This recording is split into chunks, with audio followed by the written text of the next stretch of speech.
와우. 안녕하세요. 복싱 매니지먼트 코리아 황현철입니다. 펀치라인 복싱 토크, 오늘은 새 손님이 오셨습니다. 저희 코토바라는 닉네임으로 아마 댓글에서 여러분들 많이 보셨을 텐데, 코토바님께서 함께 자리를 해주셨습니다. 본명은 서준환 님이시고요. 자기소개 좀 부탁드립니다. 예, 안녕하세요. 코토바라고 하고요. 여기서 말씀 나누신 다른 분들에 비해서 내공이 많이 부족한 일반 매니아지만 이렇게 복싱에 대한 관심이 이렇게 높아지려면 저 같은 순수 마니아가 많이 동참해서 이런 이야기를 나누는 게 도움이 될까 싶어서 오늘 같이 자리하게 되었습니다. 정말 반갑습니다. 예, 감사합니다. 그리고 저희 든든한 맏형, 항상 그 옆을 지켜주시는 임준배 복싱 매니지먼트 국제이사님 나오셨습니다. 네, 안녕하십니까. 자, 오늘은 코토바님께서 여기 오시게 된 경위가 이제 댓글로 못다 핀 유망주에 대해서 한번 얘기를 해보는 것이 어떻겠냐는 주제를 주신 적이 있어요. 그래서 한번 같이 오셔서 얘기를 나눠보시자고 제가 꼬셨죠. 그랬더니 코토바님께서 응해주셔서 자리를 같이 하게 됐습니다. 1부로 끝날지 아니면 2부, 3부 연결될지는 모르겠는데 시간 제한 두지 않고 국내 프로복싱에서 타의든 자의든 어쨌든 저 선수는 왜 더 뻗지 못했을까라는 그런 못다 핀 유망주들에 대해서 한번 더듬어 보는 시간을 갖도록 하겠습니다. 임준배 위원님께서는 몇 명 생각을 해오셨다고 들었어요. 그래서 이것이 이제 굉장히 주관적인 주제가 될 것 같고, 이 잘못하면 잡담으로 흐를 것 같네요. 괜찮을 것 같습니다. 그래서 이거는 제 생각에는 곤투 팬이면 100명이면 100명이 다 일치하는 선수가 과연 있을까 하는 정도로 정말 아까웠던 그런 선수들도 많고 했기 때문에 그냥 개인적으로 자기 생각나는 선수 몇 명씩 얘기하는 걸로 그렇게 한번 가보죠. 네. 이게 의견이 일치가 되기는 좀 어려울 수도 있을 것 같아요. 그리고 기준이 세계 챔피언을 했지만 그 실력에 비해서는 만개하지 못했던 선수도 있을 거고, 동양 챔피언 정도까지 했어도 또 세계까지도 볼 수 있었는데 도전 기회도 못 얻었던 그런 선수도 어떻게 보면 불운의 선수인데, 각자의 주관이 있고 어떤 기준을 두기보다는 자기가 생각했던 그런 사람들에 대해서 얘기를 한번 해보죠. 네. 그렇습니다. 다분히 주관적인 생각이고 또 각자마다 좋아하는 선수 또 그런 성향이 다르기 때문에 그런 점을 감안해서 들어주시면 될 것 같습니다. 그리고 지금 연령대가 어떻게 보면 지금 우리 셋도 약간씩 차이가 나니까 가장 자신이 곤투 복싱 쪽에 집중했던 그 시기에 또 임팩트가 남았던 선수들이 다 틀릴 거고 하니까, 그래서 저부터 얘기를 하자면 저는 이제 저 곤투 보기 시작하고, 곤투라고 하면 좀 이상하다, 복싱을 보고 했을 때 고생근 선수가 있었죠.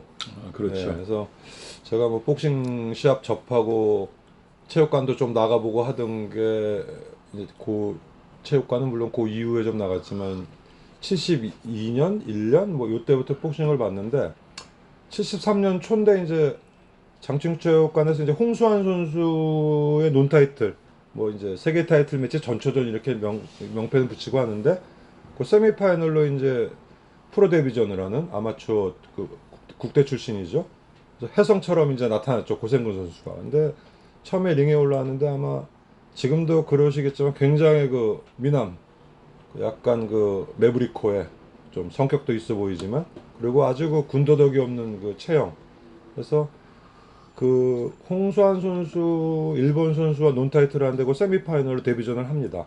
그래서 요시다 슈조와 데뷔전을 하죠. 그래서 요시다 슈조는 오히려 후에 좀 더 알려져 가지고 염동균 선수를 한번 KO로 잡기도 하고 일본 페다급 챔피언을 했던 선수인데, 이 선수를 그냥 2라운드에 가볍게 3번 다운시키고 KO를 시키는데, 정말 군더더기 없는 원투 스트레이트하고 아주 깔끔한 복싱을 하더라고요. 그래서 굉장히 가서 보신 거죠? 가서 봤죠. 네. 그래서 굉장히 처음에 보고 이런 선수가 또 등장을 했구나 하는 느낌을 받았고, 이후에 이제 현수만 선수, 당시에 뭐 국내 그 주니어 페더급의 어떻게 보면 간판이죠. 패더급. 예, 그렇죠. 페더급, 주니어 페더급으로 오가면서 하시던 그 지금 뭐 체육관도 하고 계신 현수만 선수와의 시합을 포함해서 네 번의 시합을 내리 케어로 이제 장식하면서 굉장히 그 유망주로 갑자기 이제 부상을 하게 되죠.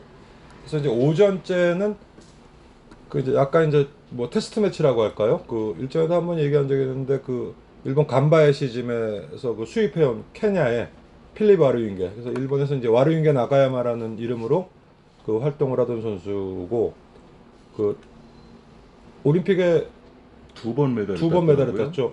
저 동메달 한 번, 민엔에서는 은메달. 은메달 한 번 해가지고. 하지만 이제 케냐가 뭐 복싱, 마라톤은 뭐 육상은 잘하지만 뭐 복싱의 어떤 시장이 구축이 안 되기 때문에 일본에 수입이 되죠.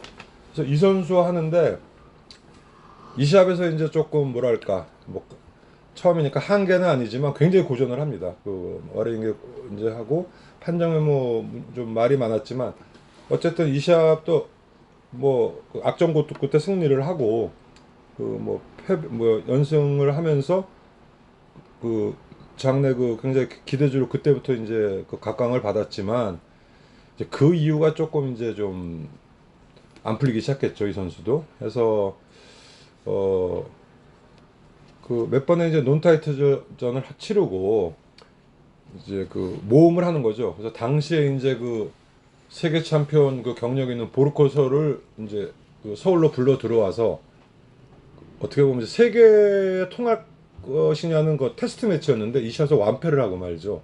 그래서 이제 여기서 꺾이게 되는데 그때부터 이제 이 선수가 지난번에도 얘기했지만 이름이 고생근인데 뭐 고생의 뿌리라는 둥 뭐 해가지고 개명을 그 보르코솔에게 지고 이제 펜더고로 예. 이제 개명을 하죠. 하고 이제 재기전으로 한 것이 이제 스코타이.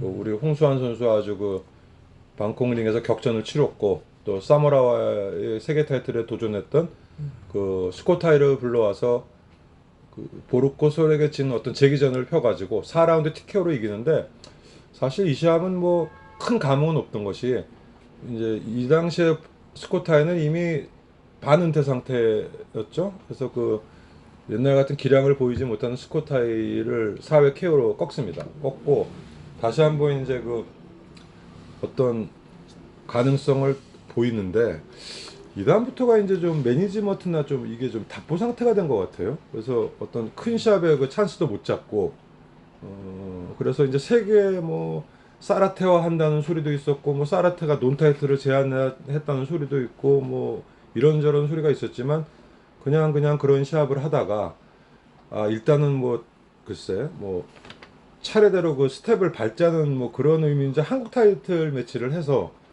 그 당시에 이제 한참 좀 잠깐 그 각광을 받던 불도저 막 이 선수를 또 역시 4회였나요? 4회 KO. 네, 4회 KO로 이기고 그래도 고생관이 아직 살아있구나 뭐 이런 느낌을 줬는데 그러다가 이제 정순현 선수를 만나게 되는 거죠. 말씀 좀 해주시죠. 근데 저는 조금 안타까웠던 것이 고생근 선수가 동양 랭킹에도 못 들어가 있었어요. 예. 그러니까 그 당시 비즈니스가 그렇게 안 됐었나. 고생근 선수의 네임밸류, 실력이면 동양 랭킹의 랭크가 안 돼서 동양 타이틀 도전도 못하고 예.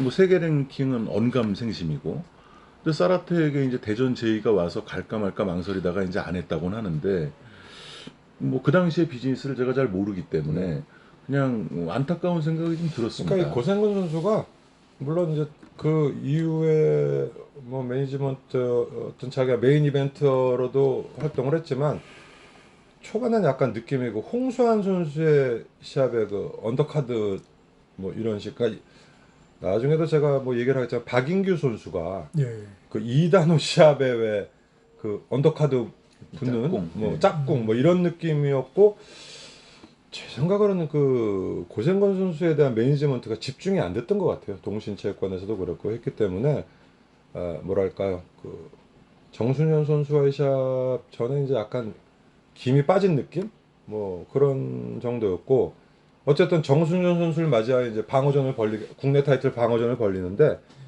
이때까지 정순현 선수는 정말로 그야말로 완전 무명이었죠. 무명이었기 네. 때문에 뭐 고생건 선수의 패배를 예상하는 사람은 없었는데 이 시합에서 정순현 선수가 그냥 그 큰 업셋을 이루면서 고생건 선수를 이제 거의 이제 고생건 선수의 그 선수 생명이 아주 결정적인 그 치명타를 그렇죠. 뭐 먹게 되는 그런 경기가 되는 거죠. 그 이전까지 정순현 선수 링캐리에서 KO승조차 한 번 없었다고 맞아요. 이렇게 맞아요. 네. 기억나는데 네. 어떻게 그 경기 그런 대어를 KO로 그렇게 그것도 9라운드에 그러니까 이 시합은 보면은 이제 초반에는 고생건 선수가 그냥 그 고생건 선수의 페이스로 가나보다 했는데 정순현 선수의 뭐라 그럴까요? 그 독종 아주 같은 아주 게- 끈질기게 네. 들러붙는다고 해야 되나? 달라붙는다고 해야 되나? 해가지고 그 경기 종반에 이제 그 고생근 선수가 완전히 그 페이스를 잃었죠. 그 스태미너도 끊기고 그런 상태에서 이제 9라운드에 그 정순현 선수의 주먹을 맞고 KO가 되죠. 사실 그 정수현 선수가 한국 챔피언을 먼저 했잖아요. 네. 먼저 하고 한국 챔피언이 되자마자 동양 타이틀에 리키아노 도전을 네. 했다가 실패하고 이제 돌아와서 다시 한국 타이틀에 도전하는 형식이었는데 네임밸류는 고생근 선수가 뭐 한참 위에 있었지만 정수현 선수의 커리어가 무시할 커리어는 사실 아니었거든요. 예. 근데 지금 코토바님이 말씀해 주신 것처럼 그런 KO승, 극적인 KO승이 정수현 선수의 첫 KO가 그 경기에 나왔다는 것도 좀 상징적인 것 같아요. 예. 그러면서 두 선수의 운명이 완전히 뒤바뀌어 버리는 예. 그런 상황이 됐던 것 같습니다. 아무튼 뭐 정순현 선수는 이제 이 시합을 계기로 1급선으로 뛰어 올라와서 포텐이 터진 거죠. 네, 포텐이 그렇죠. 터진 거죠. 그래서 동양 챔피언이 되고 이후에 또 뭐 억울한 판정으로 뭐 불운한 판정으로 이제 세계 챔피언까지 못 올랐지만 예, 아까웠습니다. 예, 카르도나와의 그 두 번의 세계 도전 또 말년에 또 레오 크루즈와의 또 예. 세계 도전이 한 번 있었고 어쨌든 세계 챔피언까지는 못 올랐지만 세계 타이틀 도전을 3번씩 하는 뭐 그런 그 캐리어를 갖게 되었고 이후에 이제 고생건 선수는 이 정순현 선수와의 시합이 77년도였죠. 그렇습니다. 그래서 재기를 하고 78년도에 뭐 마지막이라는 생각이었을 거예요. 황복수 선수와 이제 라이벌전을 예, 붙죠. 예, 기억납니다. 네, 그래서 예. 무승부로 끝나. 이 시합이 이제 무승부로 끝나면서 실질적으로 이제 고생곤 선수는 뭐 프로 캐리어를 마감하는 뭐 그런 셈이 되고 이듬해 이제 조용히 은퇴를 하고 이제 이 링을 떠나게 되죠. 만일 그 고생근 선수가 전성기 시점에서 염동균 선수라든지 그 주니어 패더급으로 막 올라오는 홍수환 선수 뭐 이런 선수들과 라이벌 대결이 벌어졌다면 어땠을까요? 그런 기회가 왜 전혀 주어질 그 생각도 안 들었을 정도로 그러니까 그게 그 고생곤 선수가 그렇게 됐을 때는 염동균 선수나 홍수환 선수는 그 윈 레벨이 있었어요. 그러니까 예. 굳이 뭐 고생곤 선수와의 시합을 할 이유가 없었고 그리고 아마 홍수환 선수와는 같은 동신체육관 소속이고 수방사에서 같이 근무를 했었기 때문에 그 뭐 멕시칸도 아니고 뭐 형제 아니면 다 싸운다는 그런 개념도 아니기 때문에 굳이 홍수환 선수와의 그 시합은 이루어지기가 어려웠으리라고 보고 차라리 제 생각에는 되든 말든 세계 타이틀을 직접적으로 네. 한번 두들겨 보는 게 그러니까 70 그 당시면은 이제 자모라 사라테가 하도 이제 그 너무 이제 그 강하게 그 팬텀에 부각이 됐던 때지만 그 주니어 페다가 이제 신설 뭐 슈퍼 팬텀이 되고 그랬을 때기 때문에 이제 그 염동균 선수의 어떤 시차를 두고 주니어 페다나 뭐 도전했으면 어떤 결과가 나왔을까 하는 뭐 그런 생각은 하게 되네요. 고생근 선수가 지금 와서 돌아보면은 참 그 위치가 네. 애매한 선수 아니었나 생각이 되거든요. 그러니까 네임밸류는 굉장히 높고 복싱사 팬들 사이에서 인지는 굉장히 확실한데 결과적으로 실속은 별로 없는 말하자면 그러니까 세계 랭커나 동양 랭커도 아니었고 그리고 이상하게 지금 말씀하신 그 염동균 선수나 홍수환 선수처럼 그 국내 그 체급에서 국내를 대표하는 복서들과 매치업이 또 이루어지기에는 이상하게 또 언더독으로 취급이 돼서 가능치 않다라는 그런 또 그런 취급이 됐고 해서 참 여러모로 불운한 선수 아니었나 생각이 됩니다. 그러네요. 포지션 자체가 좀 포지션. 애매했네요. 예, 애매하다는 생각이 들어요. 그리고 이제 뭐 굉장히 면도날 펀치라 그랬거든요. 예, 예. 굉장히 군더더기 없는 주먹을 했는데 그 그 뭐랄까 프로로서의 어떤 그 기세는 약간 정적인 느낌이었어요. 선수 자체가 굉장히 수려하고 좀 귀공자 스타일이지만 그 어떤 격정적인 거는 조금 그러니까 그게 어떻게 보면 냉정한 것 같아 보이는데 어떤 거 격정적인 거에 대해서는 조금 했고 그 KO 승을 시킬 때도 뭐 결코 뭐 흥분하는 거 없이 아주 그 기계적으로 KO 시키고 좀 그런 패턴이 많았기 때문에 글쎄요 세계까지는 어땠을지 모르지만 뭐 누가 알겠습니까? 그래서 차라리 그러니까 지금 우리가 뭐 언급한 것처럼 그런 도전 기회나 어떤 큰 찬스마저도 잡아보지를 못했기 때문에 여기서 좀 거론이 되고 또 뭐 저도 기억이 나는 것 같습니다. 보코솔과의 경기가 어떤 그 분기점이 됐겠네요. 그 경기에서 만약 승리를 했다면 홍수환 염동균 선수를 능가하는 어떤 네임밸류를 갖고 뻗어나갈 수도 있었을 텐데 결과론적으로 보코솔과 시합을 하지 말았어야죠. 그렇게 봐야 되겠네요. 모험 매치였고 진짜 얻는 게 없었죠. 네. 세계 랭킹전도 네. 아니었고.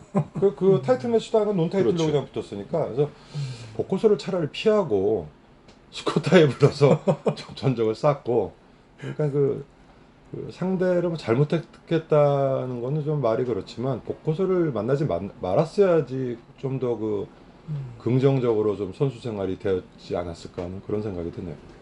여러 가지 생각을 또 해보게 됩니다. 자, 그러면 코토바님께서는 못다핀 유망주 누구를 생각을 하셨습니까? 예, 저는 뭐 아까 녹음 전에도 말씀드렸다시피 뭐 아주 여러 선수가 머릿속에 떠오르는데요.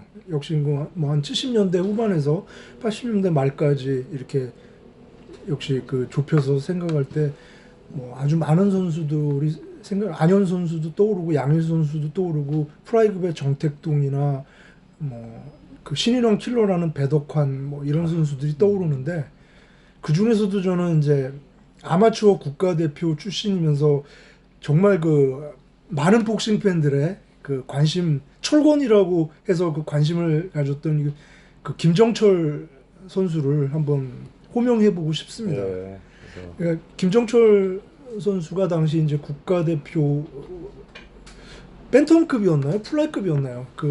아마 체급이 그랬을 텐데 주 활동 때는 벤텀이었죠? 플라이를 뛰지 않았나요? 아마추어 때? 예, 아마추어 아마추어 때는 플라이로 했었죠. 예, 경량급인데도 나중에 나온 최종 전적이 125승 103KO. 아, 예, 저도 그거 보고 아주 기겁을 한 적이 있습니다.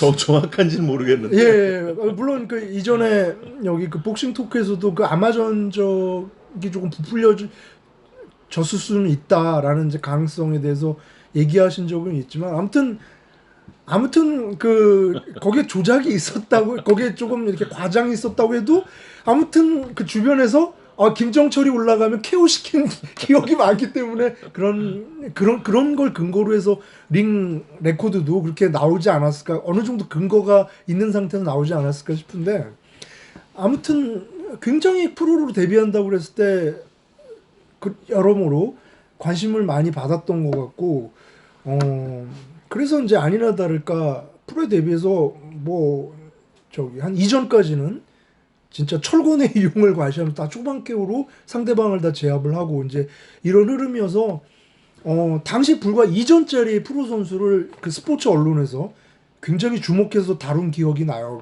맞아요. 예, 한국판 사모라가 출연했다. 경량급에서도 이제 세계에 곧 다가설 만한 철권이 등장했다 이렇게 얘기를 했는데, 김정철 선수한테 관심이 있는 올드 복싱 팬이라면은 아마 많이 공감하시는 내용일 텐데, 3전째 진짜 벤텀급의 100점 노장, 예, 김영식 선수를 만나게 되죠. 근데 저는 이제 그 경기를 실제로 본 적도 없고 나중에 펀치라인 당시 옛날 펀치라인 보면은 김유창 선생이 복싱 리뷰 단신해가지고 관전평에 거기서 X표, 공표 해가지고 승패 결과는 그렇게 하고 밑에 짤막하게 거기서 보고 김정철이 김영식 선수한테 10회 판정패 했다라는 결과를 보고 참 이게 아찔했던 기억이 나는데, 관전평도 짧게 나왔지만 아직 그 풋내기에 불과했다라는 네. 예, 정도의 관전평이 김유찬 실렸던 선생님의 그 관전평이 짧지만 아주 직설적이죠. 예, 네. 아주 그 네. 가슴이 서늘해지는 관전평이었던 것으로 기억이 나는데 참 그 안타까웠습니다. 그래서 제가 아까 그 준배 형님한테도 그걸 여쭤본 거예요. 한국 그 엘리트 그 복서들한테는 그 초기에 그 말하자면 이렇게 노장 선수들을 매치업하는 그런 어떤 전통 같은 게 있느냐고. 그 굳이 전통은 아니지만 이제 그 이게 그 당시에는 그 주로 국제전이라 하면 한일전 아니면 한국 필리핀전인데 뭐 우리나라에 비해서 그 당시 일본 물론 필리핀은 굉장히 그 당시에는 좀 수준이 낮았고 일본에서 오는 선수들은 자기네가 삭수가 보이는 선수는 원정을 안 보내고 조금 이제 뭐라 그래야 되나 전체적으로 좀 떨어진다 그래야 되나 이런 선수들이 많이 왔기 때문에 그 데뷔 초에 너무 터무니없이 국제전을 이기면 제가 뭐 이게 이름도 없는 외국 애들 데려다가 그냥 승수 쌓기가 한다는 그런 소리들이 많이 나오니까 그 한국의 나름 어떤 그 실력이 있거나 아까 지금 말씀하신 그런 노장들하고 한번 테스트 매치 같이 붙여보는 약간 이제 그런 경향이 있었죠. 저는 생각이 좀 다른 게 네. 이 선수를 체계적으로 테스트 매치를 통해서 그 경기를 치러보자가 아니라 지극히 그 당시에는 국내적인 정서, 매니저들끼리 술 한잔하고 밥 먹다가 한번 해볼까? 야, 우리가 세, 니네가 세.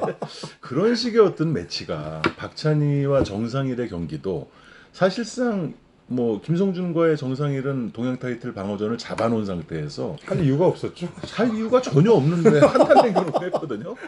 그게 이제 그 매니저들 간의 어떤 그 의기투합으로 치러졌다고 하는데 그런 식의 매치가 된 것이 아닐까. 왜냐하면 체계적인 선수 육성을 한다면 아무리 김정철 선수가 난다 긴다 하고 아마추어를 주름 잡던 그 파괴력을 가지고 있다고 해도 정말 그 산전수전을 다 겪은 김영식 선수를 과연 붙였을까라는 생각이 좀 듭니다. 그러니까 김영식 선수는 뭐 그 당시에 그 별명이 뭐 다람쥐 이런 적으로 그렇죠. 주먹은 전혀 없었어요. 정말 예. 그 속된 말로 손방망이였는데 정말 부지런하게 들락날락거리고 예. 까다롭죠. 그러니까 특히 그 김정철 선수 같이 그 약간 그 하드 펀처들한테는 디펜스가 좋았기 때문에 이게 안 풀리기 시작하면 이제 엉기는 시합이 되는 거죠. 김영식 선수는. 예. 그래서 그것도 뭐 상대에 좀 안 좋은 뭐 이런 저거고 그래서 그 지금 말씀하신 경우는 뭐 그런 전통이 있다기보다 지금 우리 저 황 대표님 말씀대로 그냥 느닷없이 붙어볼까 뭐 이런 거. 김태호 선수도 지난번에도 얘기했지만 갑자기 이전째 김종호 선수도 나름 유망주였는데 그렇죠. 그렇게 붙여버려가지고 예. 뭐 하고 오히려 서로 네임밸류가 있는 선수끼리는 또 피하고 서로 이제 다치니까 그래서 아마 그냥 좀 부담 없이 하고 뭐 김정철 선수와 김영식 선수와 붙었을 때는 쉽게 이길이라고 생각을 하고 붙었겠죠. 그랬겠죠. 예, 그렇겠는데 이제 뜻하지 않은 그 또 봉변을 당한 셈이 되는 거죠. 지금도 김영식 선수 이렇게 유튜브에서 찾을 수 있는 자료 뭐 무라다 에이지로와의 경기라든가 보면 사실은 그 주먹은 없지만 굉장히 빠르고 네, 이렇게 다람쥐였어요. 예, 네. 다루기 까다로운 게다가 그 관로까지 이제 갖췄으니까 그리고 뭐 키가 작음에도 불구하고 또 이 크라우칭이라 예. 수비가 좋은 편이죠. 그리고 예. 발이 빠르고 예. 그래서 아주 뭐 부지런한 복싱을 하는 선수였기 때문에 그래서 지금 인터넷에 남아 있는 그 김정철 선수 관련 글을 보더라도 그 경기를 김정철 그 프로복싱 그로 넘어온 이후에 말하자면 분기점이 된 경기로 생각하면서 굉장히 가슴 아파하는 복싱 팬들이 많이 있거든요. 그 경기에서 그렇게 그 김유창 선생 그 리뷰 맞다나 아직 애송이에 불과한 수준의 그 유망주를 거의 김영식 선수가 가지고 놀다시피 한 이후로 근데 이 김정철 선수가 이렇게 내구력이 있고 조금 이렇게 그랬으면은 그런 아픔을 딛고 또 거기서 많이 배워서 이렇게 뻗어나갈 수 있었을 텐데 그 이후에도 뭐 얘기가 나오는 바이지만 굉장히 좀 예민하고 좀 여린 타입이었던 것 같아요. 그 하드 펀처에 비해서 거기서 대부분 그 김정철 선수를 응원한 복식 팬들 저 사람은 저기서 저 선수는 저기서 기가 꺾였다라고 본 것 같아요. 근데 이게 보면은 아마에서 엘리트 출신들이 프로에 와서 뭐 박찬희 선수 같이 승승장구해가지고 세계 챔피언까지 이루는 경우도 있지만 중도 포기가 많죠. 많죠. 예, 특히 이제 아마추어 때 국가대표 정도 했던 선수들은 그 미들급의 김성철 같은 선수도 뭐 처음에 잘 나가다가 그 피터 남복구라고 일본 수입 복서 데려다가 아주 혼이 나고는 그냥 은퇴해버리고 예. 그 유종만 선수도 몇 전 안 돼서 뭐 그 프로의 어떤 벽, 그러니까 그게 뭐 나이 탓도 있겠지만 그 아마추어에서 오랫동안 그 캐리어에서 내가 프로엔 적합하지 않다는 뭐 그런 걸 스스로 판단을 하는 경우도 있고, 그러니까 이제 뭐 여러 가지 이유가 있는데 아마추어 에리트, 그러니까 프로로 처음부터 한 선수들은 뭐 질 수도 있고 이길 수도 있다는 그런 게 조금 그런 에리트에서 넘어온 선수보다는 좀 더 이렇게 좀 뭐라 그럴까 자유로웠다고 그러나 할까? 근데 이제 아마추어에서 정말 국가대표급으로 했다가 프로에서 한번 상처를 받으면 거기서 꺾여버리는 경우가 굉장히 많았죠. 그 박찬희 선수 말씀하셨는데 참 대단하다고 생각이 듭니다. 왜냐하면은 박찬희 선수는 그 이전째 정상일 선수를 만나서 이미 고비를 한번 넘겼고, 그리고 또 그 연전 연승만 한 게 아니라 시오니 카루포를 만나가지고 다운까지 나가고 그 무승부를 했거든요. 근데 그 고비도 넘기고 결국은 이제 세계 정상을 차지할 수 있었기 때문에 그 참 그 예외적이면서 좀 대단했던 선수라고 그 생각이 되고요. 그런 것들이 이제 선수의 개인차 같아요. 어떤 패배나 그 뭐 무승부라든지 좀 잘 풀리지 않는 경기가 야구로 작용을 해서 예. 더 발전하는 선수가 있는 반면에 네. 그 한 번의 패배가 그 자신의 이제 길을 다 빨리는 어떤 그 상승세의 제동을 완전히 걸어버리는 경우도 또 많이 있는데 예. 김정철 선수 경우는 좀 후자가 아니었나 예. 그런 생각이 그러고 드네요. 나서 뭐 아니나 다를까 그 이후에 무명의 필리핀어를 데려다 했는데 그 1회 KO로 무너지고 그 이후에 이제 백종우 선수와의 라이벌 전을 2연속 KO로 하면서 다시 재기하는가 싶었지만 그 이제 그 구아바라 기니오시라 김정철 선수 팬이라면 도저히 잊을 수 없는 그 제일 교폭의 일본 네, 복서를 맞습니다. 만나서 참혹한 사회 KO 패로 링 캐리어의 이제 종지부를 찍게 되는데요. 참 그때 제가 기억이 납니다. 그 MBC 권투에서 그 주니어 패더급 양대 그 매치라고 해서 이건 참 김정철 선수 팬을 약올리는 것도 아니고 김정철 선수처럼 강펀처는 아니지만 상당히 내구력 있는 복서가 또 있다. 그 주니어 패더급 하면서 서성인 선수 경기를 같이 보여줬어요. 그러니까 김정철 선수는 구아바라 기니오시한테 사회 처참하게 KO를 당했는데 서성인 선수는 그때 상대는 기억이 나지 않지만 아무튼 세계 타이틀 전초전으로 불러서 정말 안정된 기량. 서성인 선수 권투하는 게 그렇지 않습니까? 네. 누가 봐도 굉장히 안정적으로 권투를 하죠. 디펜스든 공격이든. 그래서 굉장히 안정적으로 상대를 요리해서 KO시키는 거를 이렇게 매칭을 해서 보여주니까 김정철 선수 팬 입장에서는 더 가슴이 아리고 더 안타까웠죠. 너무나 그 참혹했거든요. 사회에 맞아요. 너무나 그 처참하게 그냥 노가드로 그 두들겨 맞다가 그냥 레퍼리 스톱을 당하고 마는데. 정말 그 실신 직전으로 그렇죠. 다운이 예. 되면서 예. 넘어가는데 그러니까 그만큼 김정철 선수가 가지고 있는 스타일, 그 파이팅력에 비해서는 내구력이 많이 부족했던 것 같아요. 예. 반면에 서성인 선수는 아마추어를 하지 않았는데 예. 어떤 그 기량이나 기본기가 아마추어 출신들보다 더 예. 특출했던 예. 그런 기억이 납니다. 그래서 그 서성인 선수 같은 경우 누가 봐도 IBF 타이틀을 딸 때만 해도 물론 그 보비 베르나라 곡절은 있었지만은 쉽게 이렇게 누구한테 질 것 같지 않다고 했지만 또 달리는 자유에 또 나는 자가 있다고 또 임자를 만나가지고 또 금방 타이틀 벨트를 풀고 말았는데 당신은 정말 되게 안정된 그 김정철 선수 같이 이렇게 하드 펀처지만 디펜스 하우스라고 내구력이 약한 복서의 견주니까 더 그만큼 강인해 보였던 것 같고요. 참 안타깝게 생각합니다. 총 전적이 9전 6승 5KO 3패로 링케어를 마감했는데요. 참 참 안타까웠어요. 그 오케오가 그렇게 빨리 시들기에는 너무나 그 멋졌거든요. 그렇죠. 프로복싱 팬이 입장에서 보기에. 그 처음에 프로 데뷔 넘어왔을 때 그 아마존족도 그 좀 만화 캐릭터 같았죠. 그리고 그 스타일이 팬들을 좀 미치게 하는 예, 스타일이거든요. 그냥 피를 끓게 하는 스타일이니까. 그런 스타일이었어요. 예. 키도 컸어요. 172였으니까. 장신에서 내리꽂고 아주 그 원투 아주, 스트레이트가. 아주 내리꽂는 저거였는데, 그래서 참 아마추어 차라리 이제 프로로 더 빨리 돌아서 조금 더 뭐 좀 패배가 있더라도 더 활동을 했으면 어땠을까 하는 생각도 드는데 아까운 선수였죠. 황 대표님은 누가 또 저는 뭐 여러 선수가 있는데 사실 80년대 7, 80년대 선수들은 어느 정도 이제 레벨이 좀 올라오고 팬들의 눈도장을 찍는 선수들은 그만큼 기회를 좀 많이 부여받았던 것 같아요. 그 기회에서 본인이 그 문턱을 넘지 못했던지 뭐 이제 해서 그 좌초된 경우는 많았지만 90년대 들어오면서는 뭐 국내 프로복싱의 흥행 시장이 저조해지면서 기회를 받지 못하는 그런 선수들이 많았거든요. 뭐 최재원 선수 같은 경우도 결국 뭐 세계 타이틀까지는 도전을 했지만 동양 챔피언이 돼서 1년 넘게 방어전을 하지도 못하고 또 시합날 당일날 경기가 취소되는 그런 불운도 겪고 90년대 들어서 그 80년대 그 중반부터 선수 생활을 시작했던 그런 사라져간 유망주들이 많은데 저는 그 중에 하나를 꼽자면은 강영석 선수를 좀 꼽고 싶어요. 그러니까 변정일 선수나 김광선 선수와 같은 이제 화랑 그 프로모션, 화랑체육관 소속이었고 그 장병호 회장께서 스카웃을 했죠. 그래서 김광선, 변정일 이 쌍두마차를 스카웃하신 후에 그 양석진 선수라든지 또 강영석을 스카웃했는데 그 강영석 선수가 그 김광선 선수가 곤잘레스에게 도전하는 날 이제 프로에 데뷔를 합니다.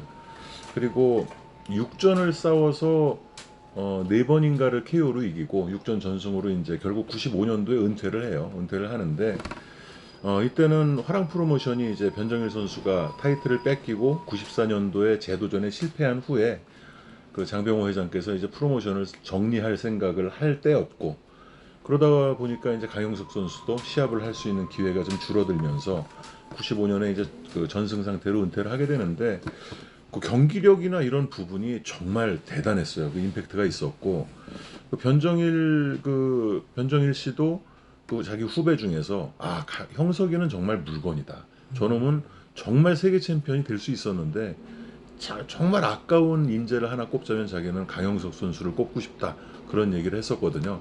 근데 그만큼 뭐 매니멜초라든지 뭐 그렇다고 세계 탑랭커와 싸운 적은 없어요. 하지만 이제 그 주로 했던 경기들을 보면서 강영석 선수는 좀 아깝다 그런 생각을 많이 합니다. 그렇게 말씀하시니까 기억나는 게 강영석 선수가 그 펀치라인에 막 소개되고 그 막 이렇게 그 사진 나오고 그럴 때가 펀치라인 거의 폐간 때.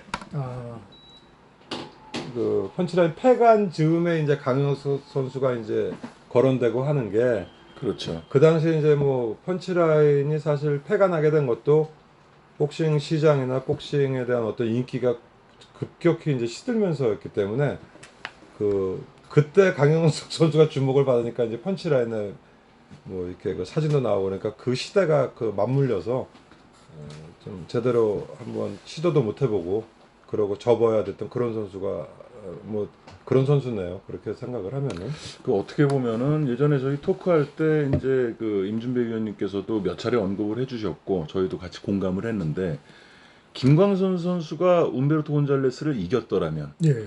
그 경기가 정말 그 한국 프로복싱의 어떤 그 전후를 되돌아보는 그런 그 계기가 좀 됐다고 볼 수가 있는데 어떤 전환점이 될 수 있었던 시합이 김광선과 그 움베르토 곤잘레스 시합이라고 저는 생각을 해요. 그 많이 또 공감을 합니다. 많이 그 가장 그 물론 그 이후에도 우리나라가 뭐 지인진이라는 세계 챔피언이 최영수도 나왔지만 그 복싱이 아직까지도 전 국민적으로 관심을 받았던 그런 시합은 아마 그 시합이 거의 마지막이 아니었을까 하는 그런 생각을 뭐 하게 되죠. 그리고 그때 김광선 선수가 그 12라운드를 잘 넘겨서 이겼더라면 아마 그 화랑 프로모션도 좀 명맥을 더 이어가지 않았을까. 또 강영석이나 양석진 또 그 후에 많은 선수들이 그 좀 더 만개하지 않았을까라는 그런 그 안타까운 생각이 좀 듭니다.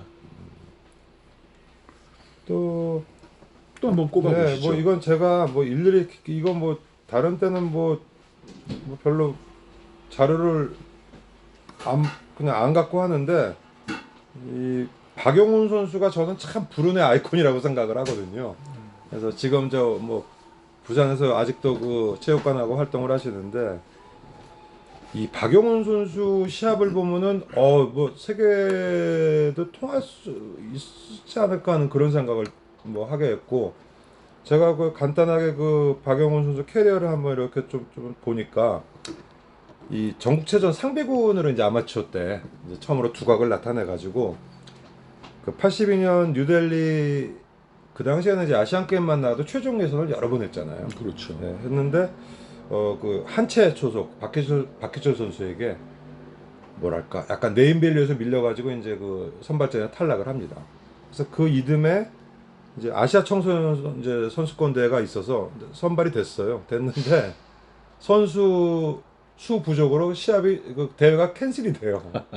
그래가지고 뭐 이제 그것도 못 나가고 해서 사실 그 실력에 비해서 뭐 아마추어에서도 뭐 메달 제대로 된 뭐 그 남들처럼 괄목할 만한 그런 메달도 없고 그래서 아무튼 이제 84년도에 데뷔를 해서 프로에 들어와서는 이제 실력대로 승승장구하고 그 IBF 타이틀 쪽에 이제 IBF 2위에 계속 랭크가 되면서 IBF가 창설을 하고 그래서 주니어 페더급 쪽에 이제 뭐 얘기도 있었고 뭐 동양 타이틀 얘기도 있었는데 동양 타이틀도 아마 도전을 하기로 했다가 이제 손가락 부상 당해서 최영갑 선수에게 그 권리가 넘어가죠.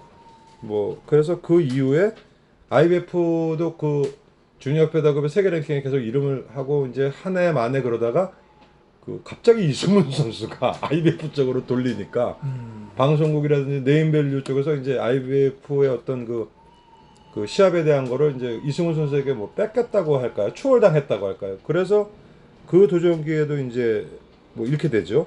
그래서 87년도에 이제 미국 원정을 갑니다. 미국 원정 가서 한 차례 이제 승리를 하고 그리고 이제 맞붙은 게 그 헤수스 살루드 그 WBA 주니어 페더급 챔피언을 역임했던 살루드와 논타이틀 비전을 벌리는데 이 시합도 아주 아깝게 뭐 아슬아슬한 판정패를 당해서 뭐 또 어떤 세계 무대로 좀 진출할 수 있는 기회도 놓치고 그러면서 그 어쨌든 그러고 이제 군복무를 하게 되는데 그 군대 들어갈 때쯤에 이제 수경사가 해체를 해요. 수경사 복싱단이. 그러니까 그냥 현역으로 일반병으로 가서 그 뭐라 그러나 속담으로 만땅 제대를 하는 거죠. 어떤 혜택도 못 받은 채.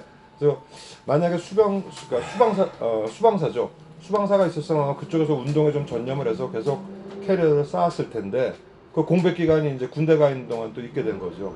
그래서 뭐 컴백을 해가지고 그 동양 타이틀이었나요? 파바 타이틀 크리스 사쿠이드하고 이제 OPBF 네, 타이틀. OPBF 타이틀을 하는데 사쿠이드를 이제 3회 눕히죠. 눕히고 KO승의 선언이 됐는데 후에 필리핀 쪽에서 반칙타로 이제 항의 가서 무판정이 납니다. 이것도.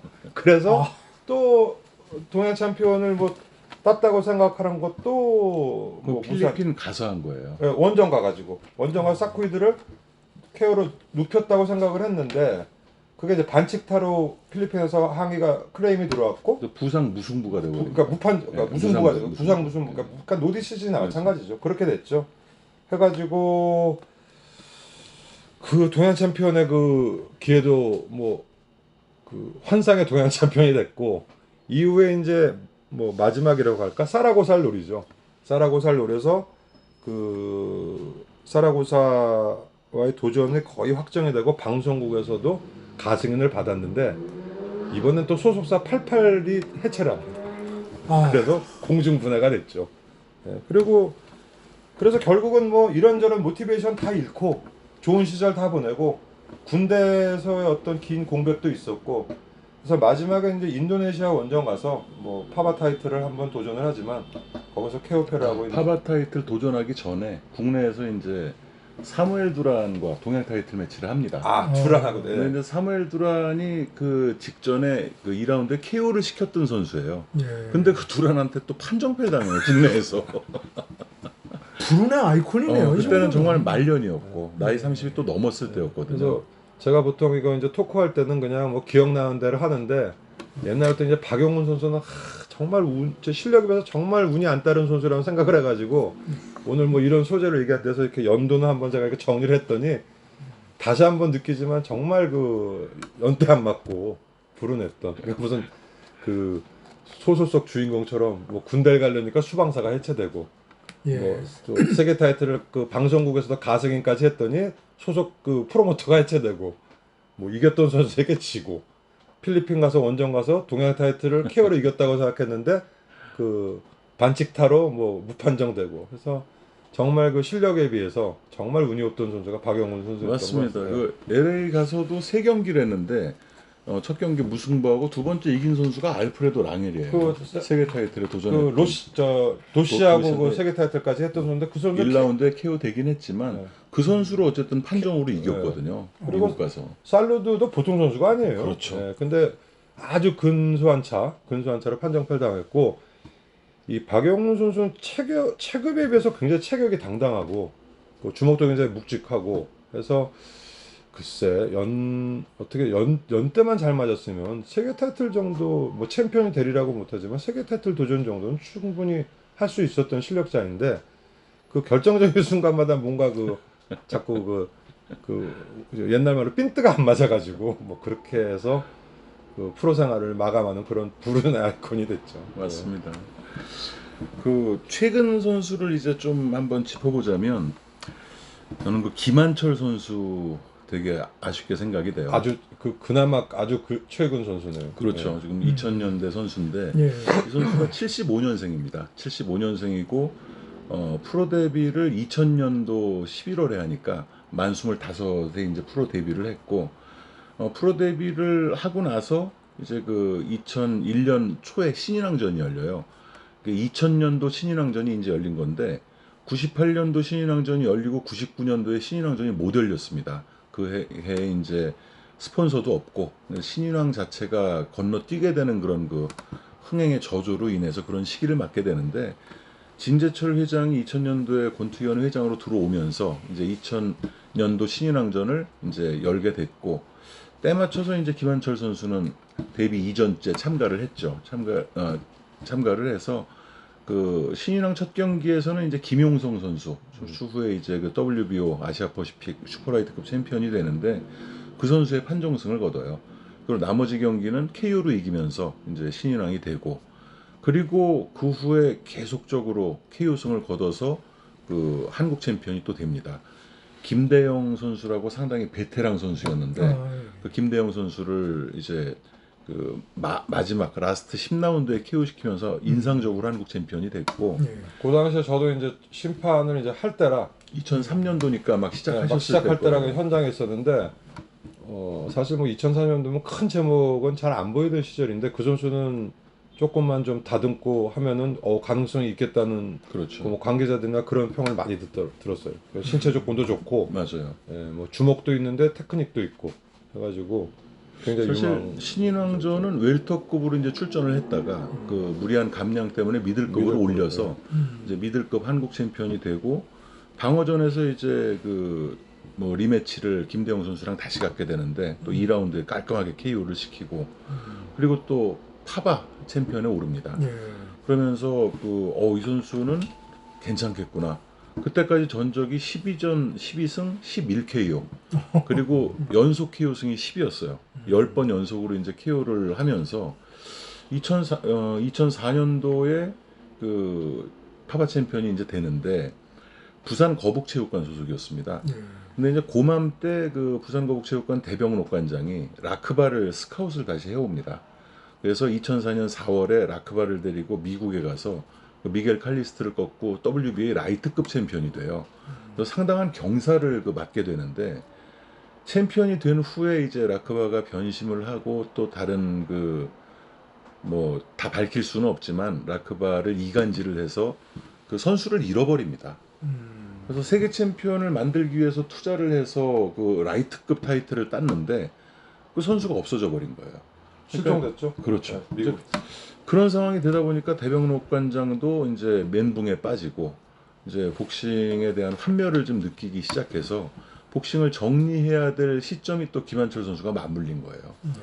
그래서 결국은 2005년도에 한 번 더 시합을 하고 시합을 못 합니다. 그리고 그대로 은퇴를 해버려요. 아, 만약 기회가 좀 주어졌다면 그때 이제 세계 기구도 많을 때였고 물론 2005년도면 김한철 선수가 만 30살이지만 복싱 나이는 얼마 되지 않았을 때거든요. 예. 그리고 그 국내 선수와는 좀 볼 수 없는 중량급의 깔끔한 그런 스타일, 뭐 펀치력도 있었고 스피드도 우리나라 예, 탁월했죠. 중량급 전역과 아주 스피드하면서 펀쳐였기 때문에. 맞습니다. 예.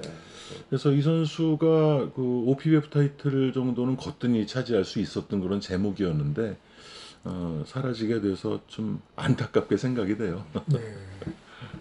자, 그러면 그 1부 순서는 여기서 마무리를 하고요. 우리 코토바님께서 또 그 못다핀 유망주로 꼽는 다음 선수는 2부 시간에 그 얘기를 계속 이어가 보도록 하겠습니다. 자, 그러면 오늘 마무리는 처음 참석을 해주신 코토바님께서 엔딩을 좀 해주십시오. 예, 이렇게 함께해서 영광이고요. 그 뭐 순수 매니아로서 이렇게 동참하는데 의의를 두고 있습니다. 즐거운 그 청취 시간이 되셨으면 좋겠습니다. 우리도 순수 매니아예요. 그렇습니다. 뭐 복싱에서 돈 버는 거는 심판비 조금 받는 거밖에 없으니까 순수 매니아지 뭐. 자, 그럼 다음 시간에 뵙겠습니다. 감사합니다. 네, 고맙습니다. 감사합니다.